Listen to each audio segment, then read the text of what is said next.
Olá, internautas, Pastor Jonias, lição 12 do segundo trimestre de 2016. Vos saúdo com a paz de nosso Senhor Jesus Cristo. O comentarista dessa revista, Pastor José Gonçalves. A temática da revista, Maravilhosa Graça. Lembrando-vos que estamos trabalhando a carta aos Romanos.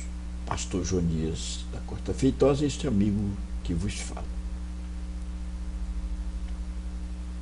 O tema da lição, o título, Cosmovisão Missionária.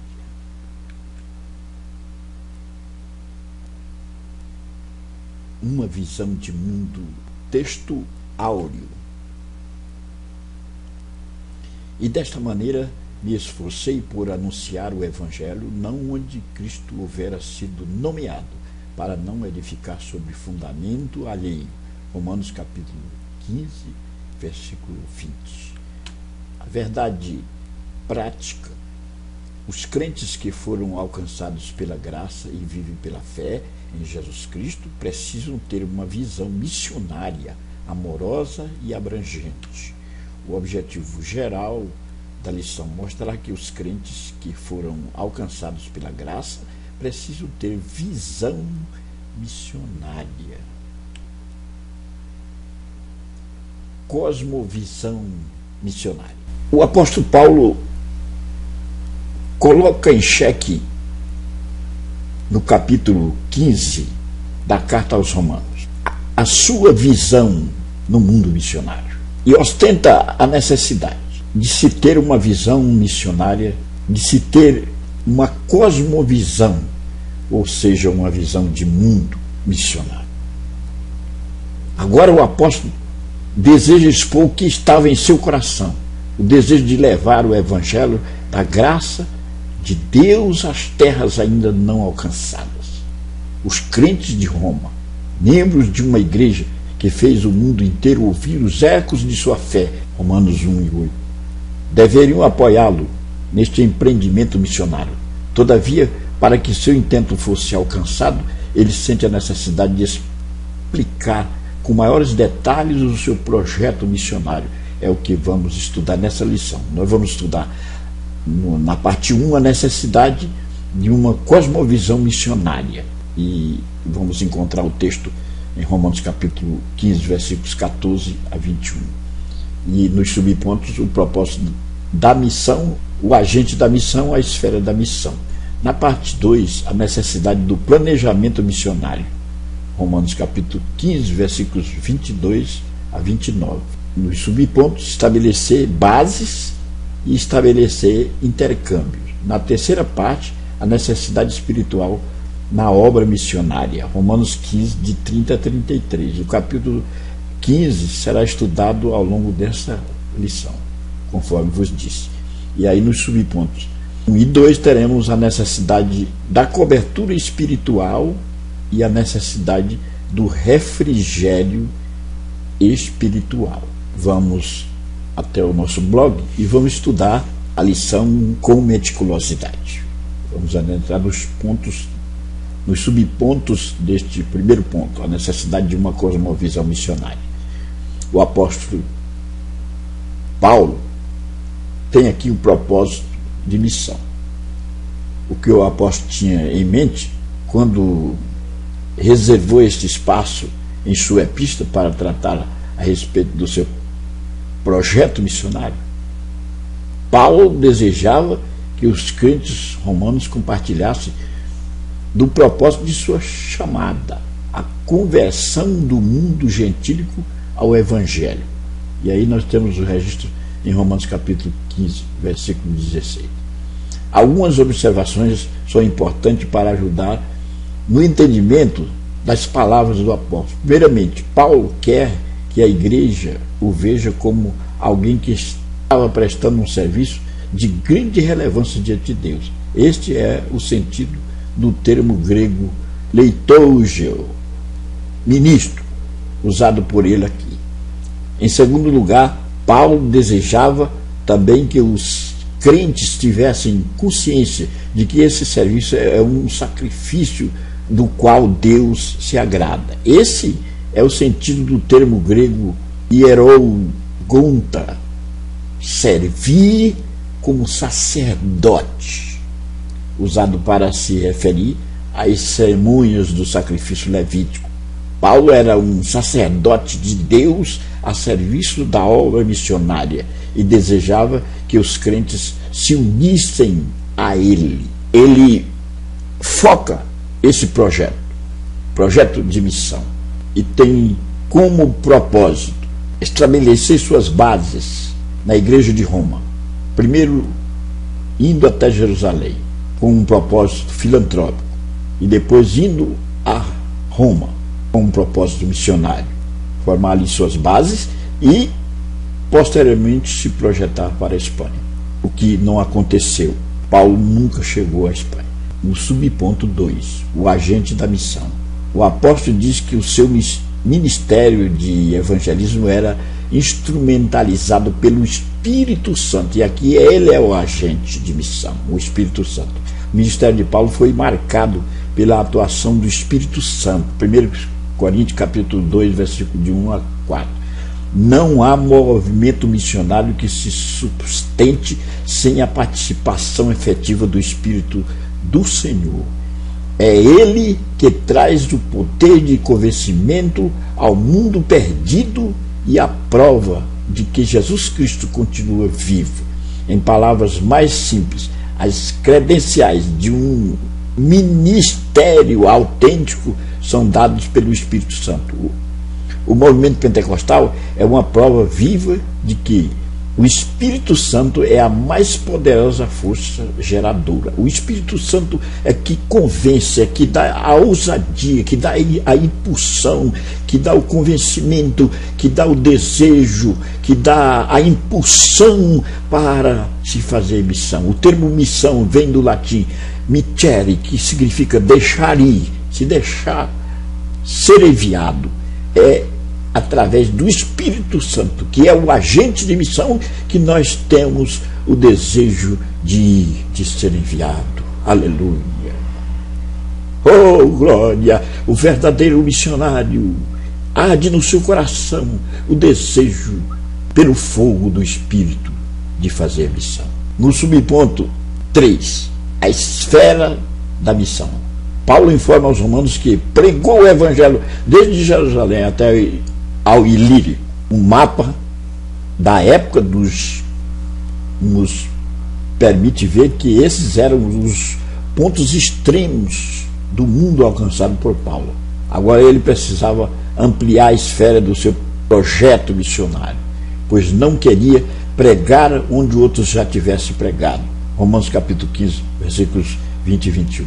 Não queria trabalhar sob fundamento alheio. O campo era o mundo e este se encontrava branco para a ceifa. O modelo de Paulo deve ainda ser o nosso modelo. Infelizmente, o que se observa hoje é que muitos estão edificando sob fundamento alheio, invadindo a esfera de atuação de outros obreiros, coisa que Paulo jamais fez. Estão pregando onde já existem igrejas estabelecidas, às vezes da mesma confissão de fé, e não onde há realmente necessidade missionária. Agem movidos pelo espírito de competitividade e não de solidariedade. Gostaria de projetar os caríssimos internautas olhando na janela 10x40. Janela 10x40. A janela 10x40 é assim chamada porque começa avançando 10 graus ao norte do eixo do Equador, indo até 40 graus, começando do extremo da África até ao extremo Oriente, abarcando esta vasta região onde se encontram 62 nações que não têm conhecimento do Evangelho. O percentual de crentes aqui, menos de 2% são cristãos. Pobreza. A pobreza aqui predomina. 80% das pessoas mais pobres do mundo vivem nessas áreas. Forças religiosas. A grande maioria dos países mais pobres do mundo constitui-se de muçulmanos, budistas e hindus. A grande maioria dos países mais ricos do mundo é cristã. Na América, Estados Unidos, o cristianismo aí chega a 85%. Na Itália, crescimento 83%, o cristianismo chega a 83%. Espanha, o cristianismo 94%. Inglaterra, o cristianismo aqui chega a 69%. Alemanha, cristianismo 80%. Canadá, cristianismo 80%. França, cristianismo 71%. Povos não alcançados. Existem 500 grupos étnicos completamente não alcançados. Não é 500 pessoas, nem 500 mil. É 500 grupos de pessoas que ainda não foram alcançadas. Esse termo Janela 10/40 foi criado pelo norte-americano Louis Bache em 1989 para fazer referência aos países do mundo menos alcançados pelo Evangelho. São 62 nações. Nessa janela está a maioria dos países onde a Igreja de Cristo mais sofre perseguição. Estas nações possuem quase 2/3 da população mundial. Isso significa que 97% dos 2 bilhões de pessoas menos evangelizadas vivem nesta janela. Na janela 10/40 estão religiões islâmicas, hindu, budista, formando um grande bloco de resistência ao trabalho missionário, restringindo e proibindo a obra de evangelização. Trata-se de uma fortaleza espiritual que precisa ser destruída mediante a intercessão do povo de Deus, permitindo a estes povos o privilégio de ouvirem as boas novas de salvação em Jesus Cristo. Abaixo os 62 países que compõem a janela 10/40. Aí nós temos Afeganistão, Albânia, Arábia Saudita, Argélia, e aí vai 62 nações que não conhecem o Evangelho. Nesses países que o Evangelho foi lançado em proporções exíguas, paira a miséria, a pobreza, paira as forças do mal. Pessoas que com uma boa fé seguem a religiões pagãs com um desfecho escabroso.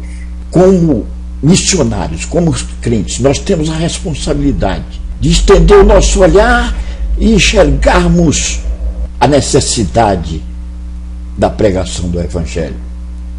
É a cosmovisão de Paulo no capítulo 15 aos Romanos.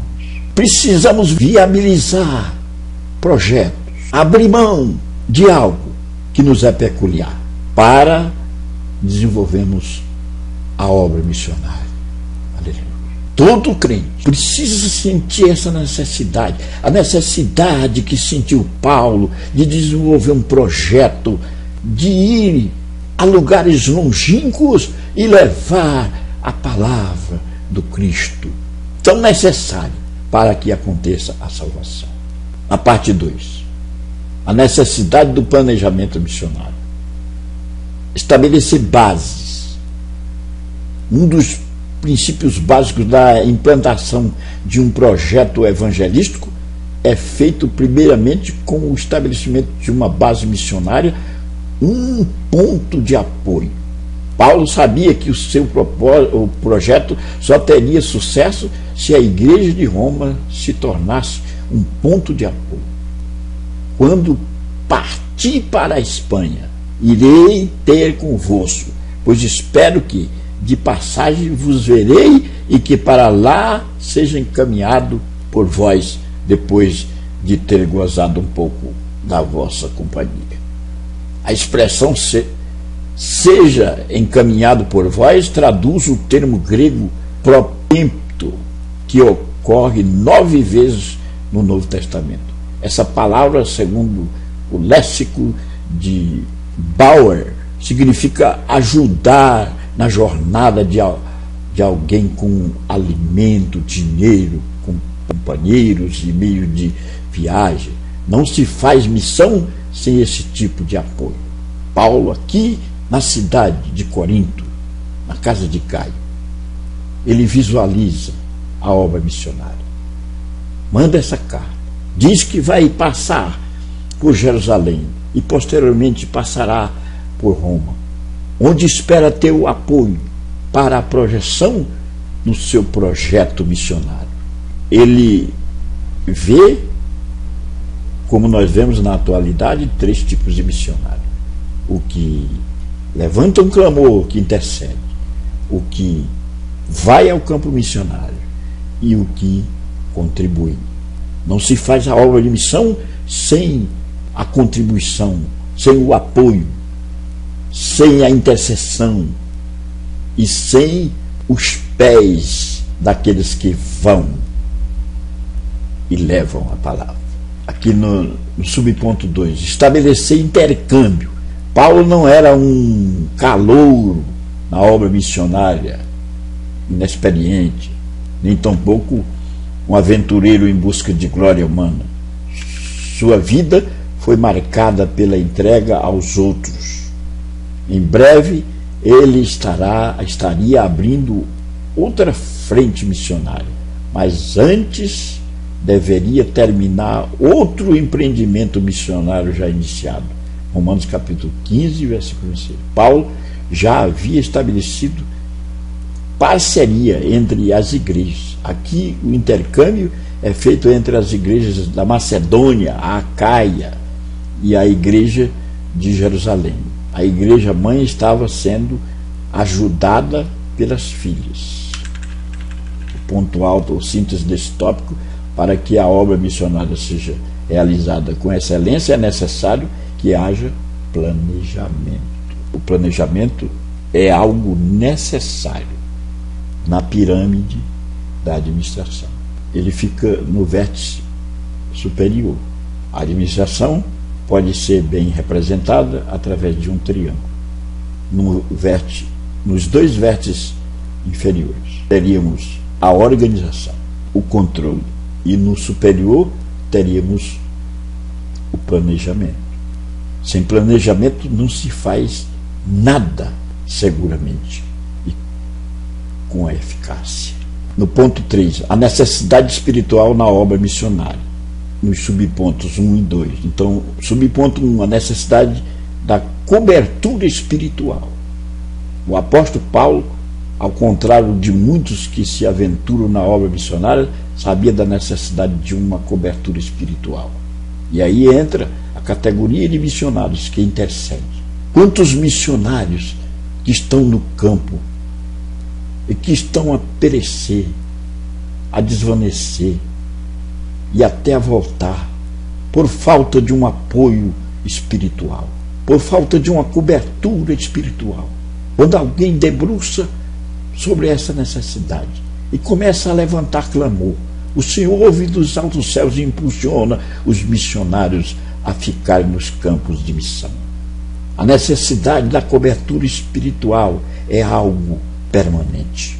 Precisa sempre alguém estar intercedendo, porque o embate, porque o duelo entre o bem e o mal é travado na pessoa do missionário no campo longínquo da obra de missão. Quantos que, se perguntar, não tenho condição de ir ao campo missionário, mas está orando, está buscando a Deus, está intercedendo, está estabelecendo uma fala com Deus, com o dono de missão, para que possa cobrir espiritualmente aqueles que estão desenvolvendo o trabalho em terras longínquas. Há duas coisas que quero destacar aqui. A primeira é que Paulo conta com o apoio da Trindade no seu projeto missionário. Deus Pai, Deus Filho e Deus Espírito Santo. Missão é feita pela vontade de Deus, na ordem de Jesus Cristo e pelo poder do Espírito Santo. Aleluia! A vontade de Deus é que façamos missão, é que se propague a palavra e a ordem de Jesus Cristo, dada aos seus discípulos. Ide por todo mundo e pregai o evangelho a toda criatura. Quem crê e for batizado será salvo. Pelo poder do Espírito, que é o que dá a ousadia e que é o agente que nos impulsiona. Mas recebereis ao descer sobre vós o Espírito Santo e ser-me-eis testemunha tanto em Jerusalém como em toda a Judéia e Samaria e até os confins da terra. Atos 1:8. Aleluia. Bendito seja o Senhor. A segunda é que Paulo via com muita seriedade a obra missionária e por isso rogou que os crentes lutassem em oração com ele. Aleluia. A palavra combatais traduz do grego sinagonisai, que significa lutar ou contender junto com alguém. O sentido é que é de uma luta espiritual na oração. No subponto 2, a necessidade do refrigério espiritual. Missões envolve conflito espiritual e muitas vezes lágrimas. O missionário deixa o aconchego de sua terra natal, o aconchego dos seus consanguíneos, e parte para um sacrifício. E às vezes paga um preço muito alto, o preço do sofrimento, das lágrimas. Todavia, missões são marcadas também por satisfação espiritual e alegria. E aí nós vamos ver Salmo 126, 5 e 6. Sem dúvida, o apóstolo tinha isso em mente quando escreveu aos Romanos, capítulo 15, versículo 31 e 32. O termo grego sinanalphomai. Observa o biblista William Sunday, é usado por Paulo com o sentido de que eu possa descansar e refrigerar o meu espírito junto com vocês. Missões, portanto, é refrigério no poder do Espírito Santo. Paulo desejava passar por Jerusalém e ter um descanso em Roma. Conhecer os seus irmãos em Jesus Cristo, ter ali um refrigério, desfrutar de um gozo em conjunto com um povo que comungava os mesmos ideais. Aleluia! Porque o missionário, ele desfruta de um refrigério espiritual quando ele desenvolve o trabalho de Deus. A síntese desse tópico: existem inúmeras necessidades espirituais na obra missionária. Precisamos entendê-las. Meus internautas, nesta lição, vimos uma das razões que levou o apóstolo a visitar a igreja de Roma. Não era apenas uma visita fortuita, mas algo planejado. O seu alvo era o estabelecimento de um ponto de apoio para o empreendimento missionário. Para isso, Paulo usa esse espaço de sua epístola para informar aos crentes em Roma das diretrizes tomadas para essa viagem. A igreja de Roma, que não tinha Paulo como um fundador, teria a oportunidade de ver como trabalhava e apoiar aquele que foi, sem dúvida, o maior missionário da história.